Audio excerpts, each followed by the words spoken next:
ভারতের উপসেনাপ্রধান lieutenant general Rahul R Singh বলেছেন, সীমান্তে একজন নয় ৩ প্রতিপক্ষের বিরুদ্ধে ভারতকে লড়তে হয়েছে। তিনি বলেছেন, প্রতিপক্ষ হিসেবে পাকিস্তান দৃশ্যমান হলেও নেপথ্যে থেকে চীন ও তুরস্ক তাদের সাহায্য করেছে। ভারতের deputy chief of army staff lieutenant general Rahul R Singh বলেছেন, চীন পাকিস্তানকে শুধু সামরিক সরঞ্জামই দেয়নি, সেগুলোর কার্যকারিতা যাচাইয়ের ক্ষেত্র হিসেবে কাজ করেছে Pakistan. Federation of Indian Chambers of Commerce and Industry এ নিউ এজ মিলিটারি টেকনোলজিস প্রোগ্রামে বক্তব্য রাখতে গিয়ে ভারত পাকিস্তান সংঘাতের সময় তিনি এ মন্তব্য করেন। প্রবীণ কংগ্রেস নেতা জয়রাম রমেশ অভিযোগ তুলেছেন, পাকিস্তানকে সাহায্যের বিষয়ে চীনের ভূমিকা নিয়ে যা এতদিন সংবাদপত্রে প্রকাশিত হয়েছে তা পাবলিক প্ল্যাটফর্মে দাঁড়িয়ে স্পষ্ট করে দিয়েছেন ডেপুটি আর্মি চিফ উপসেনাপ্রধান lieutenant general Rahul R Singh. পাশাপাশি তিনি উল্লেখ করেছেন, এটা সেই চীন যারা 5 বছর আগে লাদাখে স্থিতাবস্থা পুরোপুরি বদলে দিয়েছিল, কিন্তু 2020 সালের 19 জুন প্রধানমন্ত্রী মোদী তাদের ক্লিন চিট দেন। অন্যদিকে বিশেষজ্ঞদের মতে লেফটেন্যান্ট জেনারেল রাহুল সিং এর ভাষণে গুরুত্বপূর্ণ ও প্রাসঙ্গিক বিষয় উঠে এসেছে, যা ভারতের মাথায় রাখা উচিত। পররাষ্ট্রনীতি বিশেষজ্ঞ উপমনু বলেছেন, কিছু নির্দিষ্ট লক্ষ্যকে মাথায় রেখেই পাকিস্তানের সঙ্গে চীন তাদের নৈকট্য বাড়িয়েছে এবং সাম্প্রতিক উত্তেজনার সময় সে দেশ যে পাকিস্তানকে সাহায্য করবে তা অভিপ্রেতই ছিল। এই অঞ্চলে শান্তি ও ভারসাম্য বজায় রাখতে হলে ভারতকে প্রতিবেশী দেশের পাশাপাশি তাদের সহায়তাকারী দেশগুলোর কথাও ভাবতে হবে।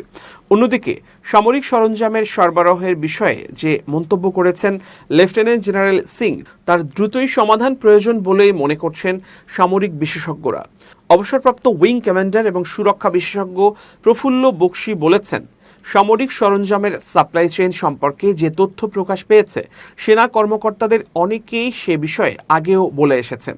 ভবিষ্যতের কথা ভেবে এই সমস্ত বিষয়গুলো গুরুত্ব সহকারে দেখা এবং অ্যাড্রেস করা দরকার। প্রসঙ্গত, গত মাসে পাকিস্তানের জয়েন্ট চিফ অব স্টাফ কমিটির জেনারেল সাহির শামশাদ মির্জা দাবি করেছেন, ভারতের বিরুদ্ধে পাকিস্তান যে পাল্টা প্রতিক্রিয়া জানিয়েছে সেখানে তাদের নিজস্ব সম্পদই ব্যবহার হয়েছে।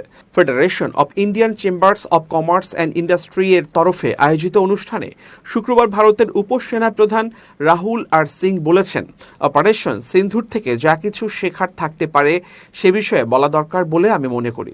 প্রথমত, সীমান্ত একটা, শত্রু দুজন। আমার সামনে পাকিস্তানকে দেখেছি, কিন্তু আসলে শত্রু 2 জন। কিন্তু আমি যদি 3 জন বলি তাহলে ভুল হবে না। পাকিস্তান ছিল কেবলমাত্র সামনে দৃশ্যমান মুখ। তিনি আরও বলেন, পাকিস্তানকে চীন সম্ভাব্য সব ধরনের সহায়তা দিয়েছে, কারণ গত 5 বছরের তথ্য অনুযায়ী পাকিস্তান যে সামরিক সরঞ্জাম পেয়েছে তার 81% এসেছে চীন থেকে। চীন উত্তর সীমান্তে কাদা ছোড়াছুড়ির খেলায় জড়িয়ে পড়ার চেয়ে অন্যকে যন্ত্রণা দেওয়ার জন্য প্রতিবেশীকে ব্যবহার করেছে। ভারত ও পাকিস্তানের মধ্যে সাম্প্রতিকতম সংঘর্ষে চীনের ভূমিকা সম্পর্কে আগেও অভিযোগ উঠেছিল। পাকিস্তানের প্রতি তুরস্কের সমর্থনও স্পষ্টভাবেই প্রকাশ্যে এসেছে এর আগে।